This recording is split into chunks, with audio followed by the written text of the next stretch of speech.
Dr. Keeler, the Calarian Research Collective, stood in the observation deck of the Central Science Station, watching through the reinforced transparent aluminum as the void spawn consumed Research Outpost Gamma in the distance. The creatures moved like a living carpet of writhing flesh, their parasitic bodies pulsing with stolen nutrients as they converted everything organic into more themselves. The sight was beyond horrifying. The Calarians were a peaceful species of scholars and researchers who had spent the last 3,000 years studying the wonders of the universe. Their entire civilization was built around learning, discovery, and the gentle pursuit of knowledge. They had no standing military, no weapons of war, no experience with the kind of violence that was now consuming their outer territories. Dr. Keeler called his assistant, Dr. Voss, from the communication console. "We've lost contact with research stations Delta, Epsilon, and Zeta. The void spawn have reached the agricultural platforms in Sector 7. Through the station's advanced sensors, Keeler could see the agricultural platforms, massive orbital farms that had fed their people for centuries, being systematically consumed by the alien parasites. The creatures didn't just destroy. They absorbed, converted, and reproduced using every gram of organic matter they encountered. Living beings, plant life, even the organic components in their technology were all consumed and transformed into more void spawn. The creatures had appeared 3 days ago from the dark space between star systems, arriving in what looked like massive organic ships that resembled gigantic spores. No communication had been possible. The void spawn seemed to operate on pure instinct, driven by an endless hunger to consume and reproduce. They showed no interest in negotiation, no response to attempts at peaceful contact, no mercy for the helpless scientists who tried to flee their advance. "How many research stations have we lost?" Keeler asked, though he dreaded the answer. 17 confirmed consumed. Dr. Voss replied, his voice trembling. 6 more report void spawn breaches. The creatures are reproducing exponentially. Each station they consume provides enough organic matter to double their numbers. The mathematics of the situation were terrifying. At their current rate of reproduction, the void spawn would consume the entire Calarian Research Collective within 2 weeks. After that, they would spread to neighboring systems, potentially threatening every form of organic life in their sector of the galaxy. What about our defense protocols? Keeler asked desperately. Dr. Voss consulted his data tablet with growing despair. "We have 18 patrol ships designed for monitoring scientific equipment and preventing asteroid collisions. Our most powerful weapons are research lasers designed for mineral analysis. The void spawn absorb energy-based attacks and use them to accelerate their reproductive cycles." The Calarian civilization had never needed weapons or military forces. They were surrounded by peaceful neighbors who shared their love of learning and discovery. Their technology was focused on research, exploration, and the preservation of knowledge rather than destruction or warfare. They were completely unprepared for an enemy that treated living beings as raw material for reproduction. "Send emergency transmissions to all nearby systems," Keeler ordered, moving to the communication array that could broadcast across multiple star systems simultaneously. "Perhaps someone can spare a few patrol ships or technical advisors. We need help with biological containment procedures." The Calarian database contained contact information for over 200 civilizations within their local galactic region. Most were fellow research-oriented species like themselves, but surely some would have experience with dangerous organisms or hostile life forms. Dr. Voss activated the quantum communication network and began transmitting their desperate plea across known space. Emergency assistance requested. The Calarian Research Collective faces extinction from parasitic organisms of unknown origin. Any aid would be appreciated. Technical advisors, evacuation assistance, or information about biological containment procedures. As the messages raced through space, Keeler reviewed their databases for any species that might be capable of helping. Most of their neighbors were scientists, philosophers, or artists who would be just as helpless against the void spawn as the Calarians themselves. Then he found an entry that caught his attention. Humans from Sol 3, classified as inhabitants of an unusually hostile world. The species had only recently achieved faster-than-light travel and made contact with galactic civilization. The database contained minimal information, but what was there was intriguing. "Look at this," Keeler said to Dr. Voss. This species, called humans, they are listed as Deathworlders from a planet classified as extremely dangerous to most known life forms. They might have experience with hostile organisms. Dr. Voss read the entry with growing interest. Their homeworld is described as having aggressive predators, dangerous diseases, and environmental hazards that regularly threaten the inhabitants. They might know something about fighting biological threats. Ambassador Tone, the senior diplomatic official for their station, authorized a specific transmission to the human homeworld. Sol 3 Human Civilization. This is a Calarian research collective. We face extinction from parasitic organisms and desperately need any assistance you can provide. We offer our complete scientific database, 3,000 years of research across multiple disciplines, in exchange for whatever aid you can spare. The message included detailed information about the void spawn, their reproduction methods, and the scope of the crisis. The Calarians hoped these humans might have some experience with dangerous creatures that could help them develop containment procedures or evacuation protocols. They expected limited help at best, maybe some advice on biological containment, a few scientific advisors, or perhaps some patrol ships to assist with evacuation efforts. The humans were listed as a recently contacted species with limited space capability, so the Calarians weren't expecting miracles. What they had no idea about was that they'd just sent an SOS to a species that had spent their entire evolutionary history fighting hostile organisms, developing extreme countermeasures to biological threats, and treating extinction-level crises as routine problems requiring immediate overwhelming response. The Calarians sat back to wait for whatever modest assistance might arrive, completely unaware that they just summoned the most dangerous biological warfare specialist in the galaxy. Admiral Catherine Wells sat in the Strategic Command Center at Terra Military Headquarters, reviewing the morning intelligence reports when the priority alert chimed on her communication console. The Calarian distress call appeared on her main display, marked with the automated threat assessment tags that the military's artificial intelligence had assigned after analyzing the transmission content. "Commander Davis," she called to her aide, "pull up the full xenobiological threat assessment for this Calarian situation." The holographic display surrounding her command station activated, showing detailed analysis of the alien species' description of their crisis.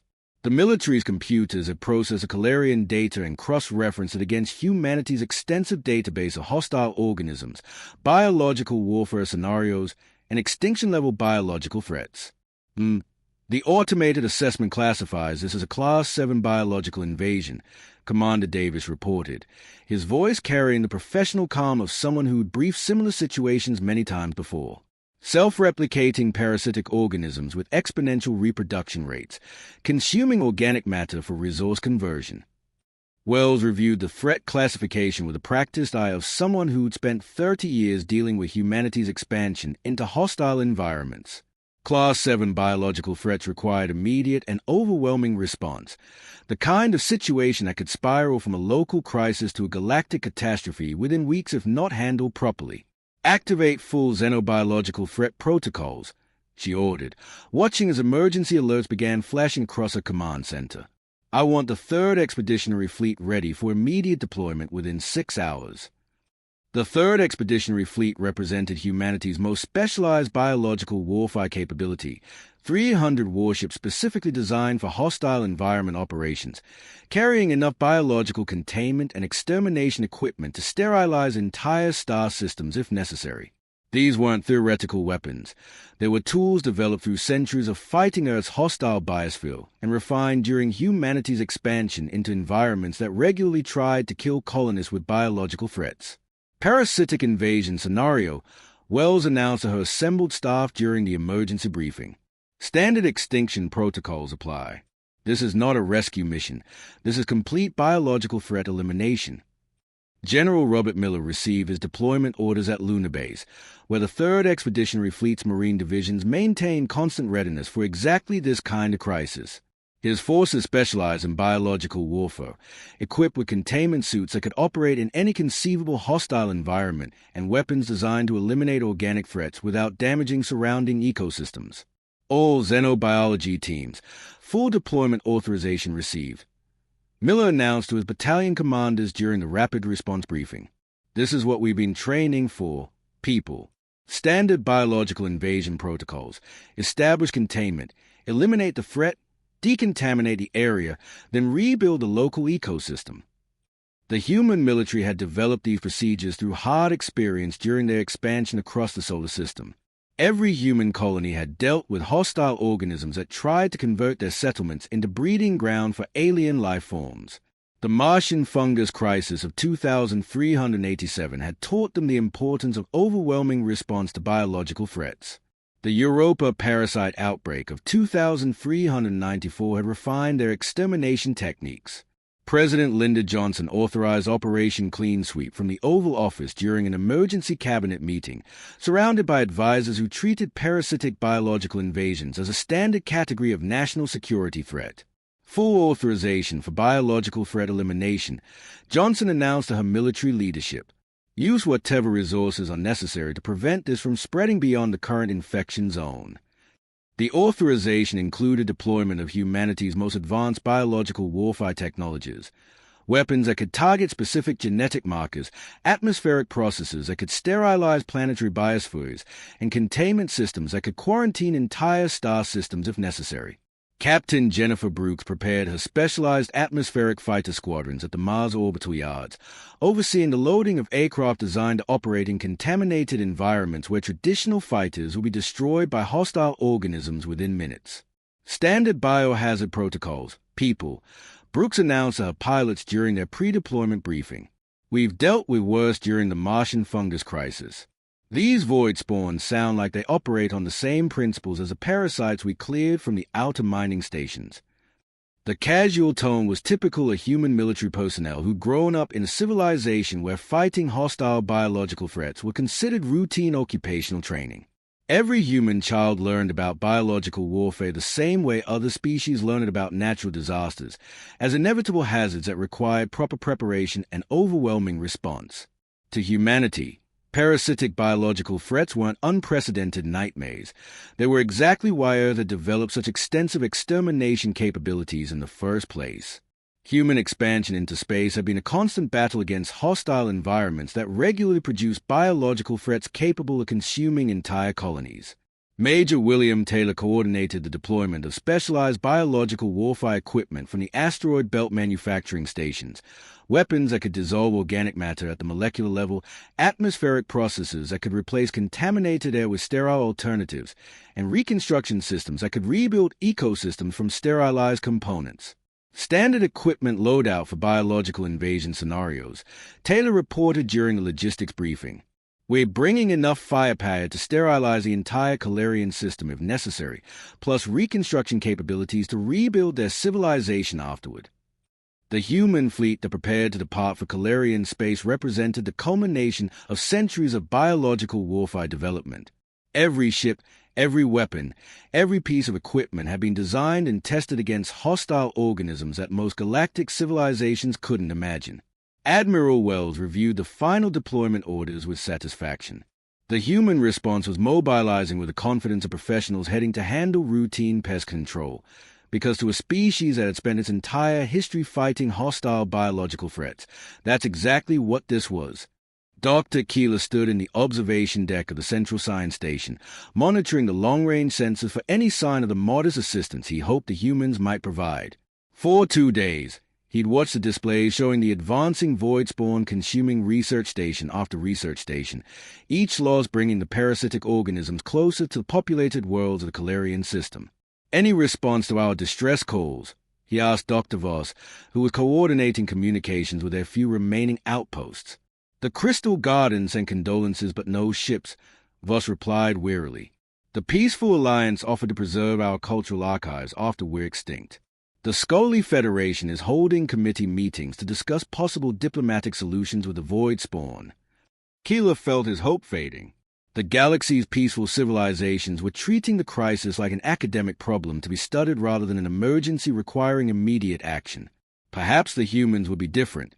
Their classification as Deathworlders suggested they might at least understand the concept of fighting dangerous organisms.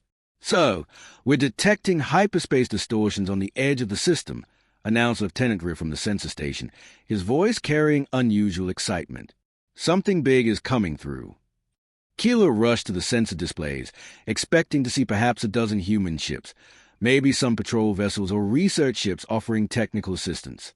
What the sensors showed instead made him question whether the equipment was malfunctioning.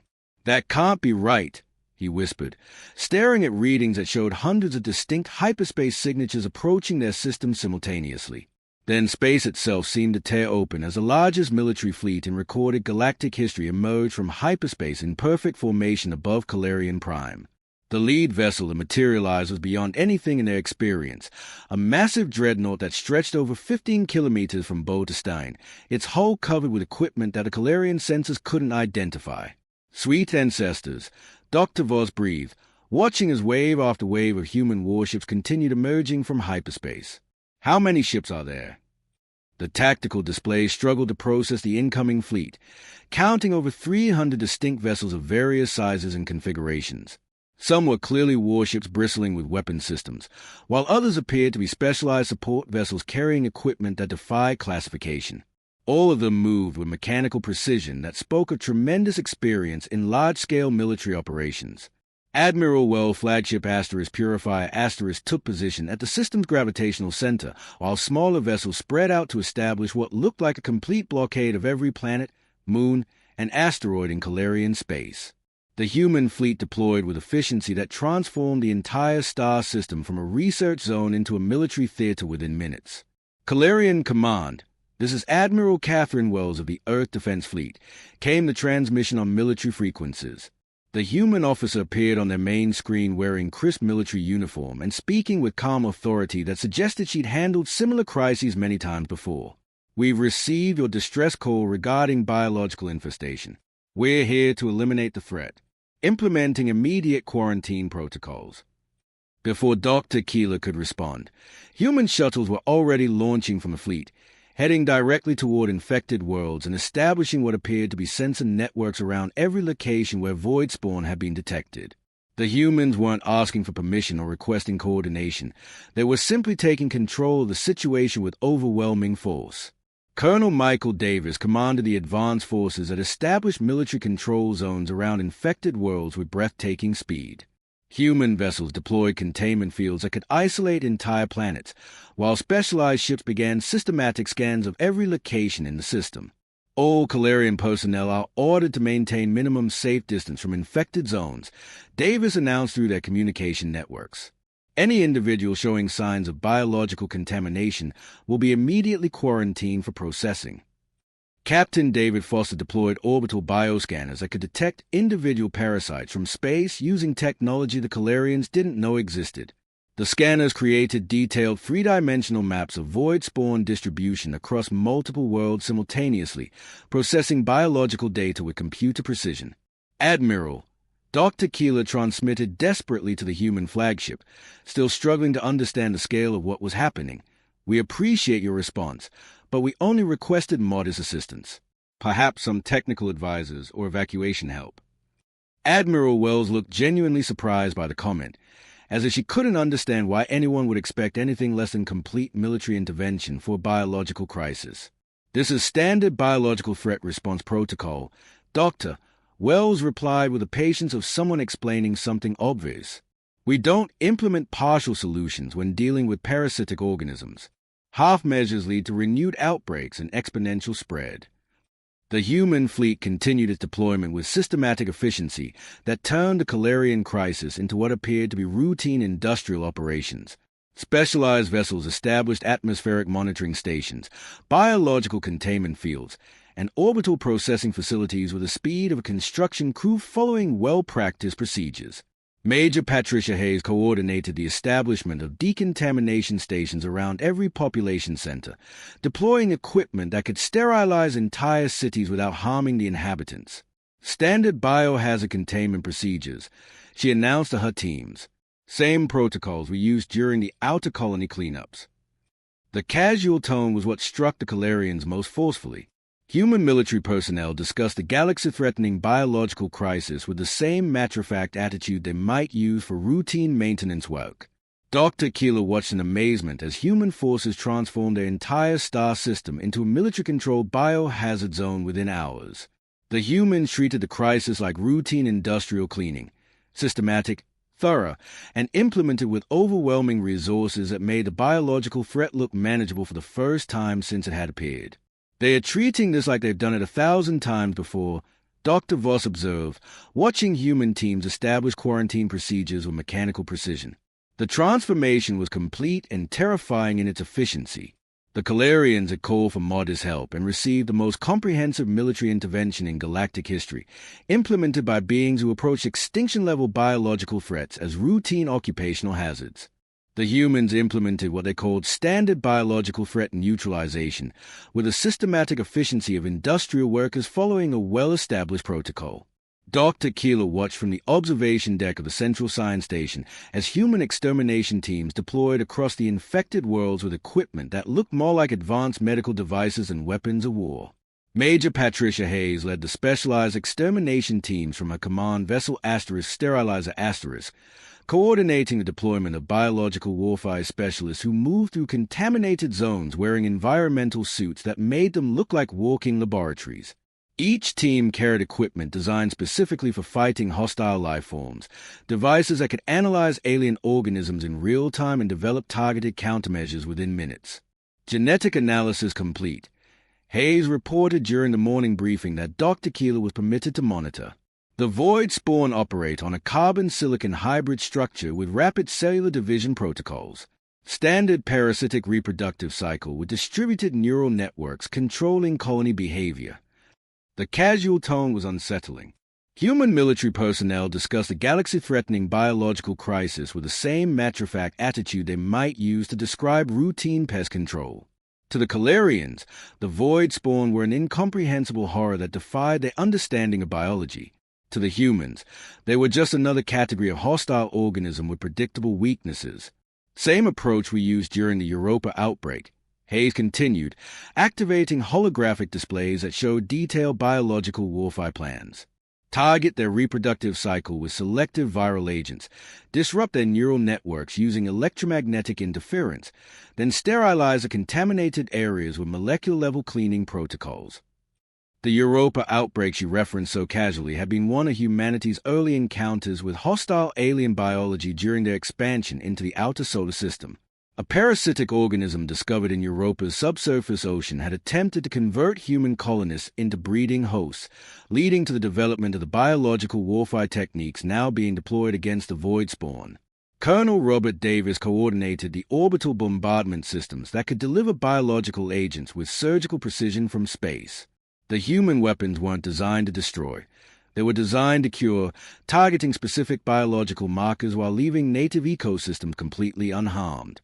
Deploying selective bioweapons in Infected Zone Alpha, Davis announced as his orbital platforms released clouds of what looked like glittering dust over consumed research stations. Agents are programmed to target void spawn genetic markers exclusively. Native Calarian biology should be completely unaffected. The bioweapons were marvels of human biotechnology, engineered viruses that could identify specific alien genetic patterns and disrupt them without harming any other form of life. Each agent was essentially a targeted disease designed to attack only the void spawn, leaving everything else in the ecosystem completely untouched. Captain William Turner led the atmospheric processing teams that coordinated the biological bombardment from specialized aircraft designed to operate in contaminated environments. His fighters moved through clouds of void spawn organisms with environmental protection systems that could filter hostile biological agents while deploying countermeasures. Neutralization agent deployed over Research Station Gamma, Turner reported as his squadron released biological warfare compounds over the infected facility. Initial parasite elimination rate, 83% and climbing. No damage to surrounding infrastructure detected. The void spawn, which had overwhelmed Calarian defenses by converting everything organic into more of themselves, proved completely vulnerable to human biological warfare techniques developed through centuries of fighting Earth's hostile organisms. The parasites that had seemed unstoppable began dissolving as the human-designed agents attacked their cellular structure.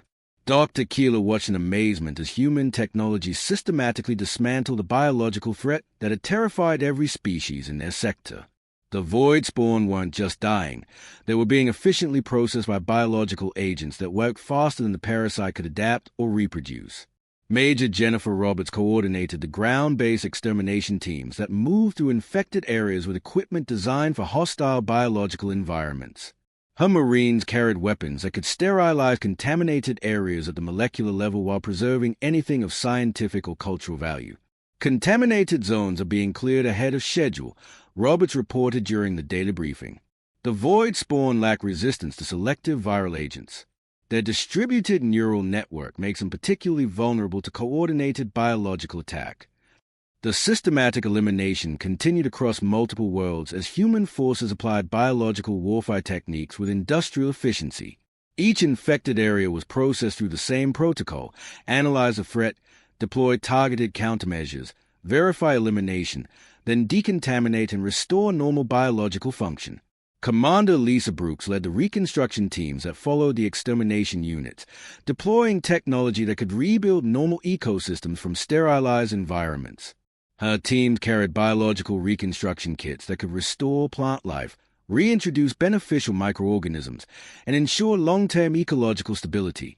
Standard post-extermination protocols implementing successfully, Brooks announced as her teams began restoring the cleared research stations. Calarian biological markers are responding normally to ecosystem reconstruction. No signs of residual contamination detected. Within 4 days, the seemingly unstoppable void spawn invasion was completely eliminated through methods the Calarians couldn't have imagined existed. The biological threat that had consumed 17 research stations and threatened their entire civilization was reduced to sterile dust by human weapons designed specifically for fighting hostile life forms. Captain Diana Foster filed a final extermination report with the same tone used for routine maintenance work. Biological threat neutralized across all infected zones. Void spawn population eliminated to below detectable levels. Ecosystem restoration proceeding on schedule. Standard biological warfare protocols proved effective against target organism. The transformation was complete and terrifying in its efficiency. The Calarians had witnessed the galaxy's most dangerous biological threat eliminated by beings who treated extinction-level organisms like routine occupational hazards requiring professional cleaning services. 3 months later, Dr. Keeler toured a completely transformed Calarian system aboard the human monitoring vessel Sentinel, marveling at the comprehensive biological defense network that had been established around every populated world in their territory. The system that had once faced extinction from parasitic organisms was now protected by technology that most galactic civilizations didn't know existed. The sensor coverage is remarkable, Keeler observed Commander Lisa Thompson, his human escort for the inspection tour. Through the viewport, he could see orbital biomonitoring stations that sparkled like technological jewels around each planet, their sensors capable of detecting biological threats at the molecular level. Thompson consulted her tablet showing the current biological security status of the entire Calarian sector. Standard post-threat elimination protocols. We established permanent monitoring networks, automated response systems, and rapid deployment capabilities to prevent reoccurrence of similar biological invasions. The transformation was comprehensive in ways that still amaze the surviving Calarian scientists. Human bioengineers had rebuilt their research infrastructure with technology that was generations ahead of anything they possessed before the crisis. Automated defense systems protected every space station, while early warning networks could detect hostile organisms from star systems away. What impressed Keeler most was how the humans had treated the reconstruction not just as cleanup work, but as an opportunity to upgrade Calarian civilization's entire approach to biological security. Their research stations now incorporated human-designed containment protocols that could isolate dangerous organisms before they became threats. The biological reconstruction protocols you've implemented, Thompson explained as they reviewed the restored research facilities, provide benefits beyond simple restoration. Your facilities now include containment systems that can handle any biological threat we've encountered in our expansion across the galaxy. Admiral Catherine Wells met them at the new Joint Command Center that had been established as a central coordination point for biological monitoring throughout Calarian space. The facility was a marvel of human biotechnology, a space station that could coordinate biological defense operations across dozens of star systems while serving as a research center for studying potential new threats. Admiral Wells, Keeler said during their final meeting in her office overlooking the bustling research operations, When we sent that SOS 3 months ago, we never expected such a comprehensive response. We thought perhaps a few advisors might come to help us develop evacuation procedures. Wells smiled with the expression of someone who'd heard similar comments from grateful species many times before. Doctor, what you face was routine for us. Earth's biosphere has been trying to kill us with parasites, pathogens, and predators since we first evolved. We developed extreme countermeasures because anything less means extinction. She activated a holographic display showing Earth's biological history, millions of years of hostile organisms, deadly diseases, and parasitic life forms that had shaped human evolution and technology development. Every human colony has dealt with biological threats that would destroy most civilizations. We've been fighting hostile organisms since we first started using tools. The casual way humans discuss fighting galaxy-threatening biological crises, as routine industrial maintenance continued to amaze galactic observers. What other species considered unprecedented nightmares, humans classified as Tuesday afternoon cleanup work. The transformation was indeed complete. The Calarian Research Collective had gone from facing annihilation to having the most advanced biological defense network in the galaxy, protected by systems that made biological threats obsolete in their territory. Their research vessels now carried human biowarfare equipment. Their space stations used human containment protocols, and their emergency procedures included direct communication links to Earth's biological response teams. But the implications extended far beyond the Calarian system. Word of humanity's efficient handling of the void spawn crisis had spread throughout civilized space, creating a new understanding of what Deathworld experience actually meant for galactic security. Captain Robert Davis, commanding the permanent human biodefense force in Calarian space, reviewed the requests that arrived daily at his headquarters. The Crystal Empire is dealing with infectious plant diseases on 12 worlds. The Peaceful Alliance reports parasitic organisms in their food supply. The Scully Federation has mining bacteria that won't respond to conventional treatment. Each request was processed through human biological warfare channels and handled by specialists who approach biological threats as routine occupational hazards. The galaxy was learning that humanity's hostile homeworld had produced the most effective biological warfare specialists in known space. Major Jennifer Roberts, coordinating the expanding human biological response network, filed reports that showed the scope of what had become a galactic service industry. Current deployment: 63 human biowarfare teams handling biological threats across 18 sectors. Success rate: 100%. Average neutralization time: 48 hours. The economic implications were staggering. Human companies specializing in biological threat elimination found themselves with more business than they could handle. The same technologies developed for fighting Earth's hostile organisms were being deployed against biological threats that had plagued galactic civilization for millennia. Dr. Patricia Hayes, leading the biological technology transfer programs, studied the broader changes taking place as human biowarfare techniques spread throughout civilized space. We're not just solving individual crises anymore. We're fundamentally changing how the galaxy approaches biological security. Other species are starting to implement human-designed biological monitoring systems. The ripple effects continued expanding as human biological warfare practices became the new galactic standard. Species that had lived in fear of biological threats began implementing human-designed safeguards. Research facilities across the galaxy were retrofitted with human emergency containment procedures. Commander William Foster, overseeing the training programs for alien biological warfare specialists, observed the cultural shift taking place. They are learning to think about hostile organisms the way humans do, as manageable threats that require proper preparation rather than mysterious forces to be feared. It's changing their entire relationship with biological security. Word spread throughout civilized space with remarkable consistency when facing biological threats. Call the humans. They treat extinction-level organisms like routine pest control, because that's exactly what they are to a species from a world where everything is trying to kill you.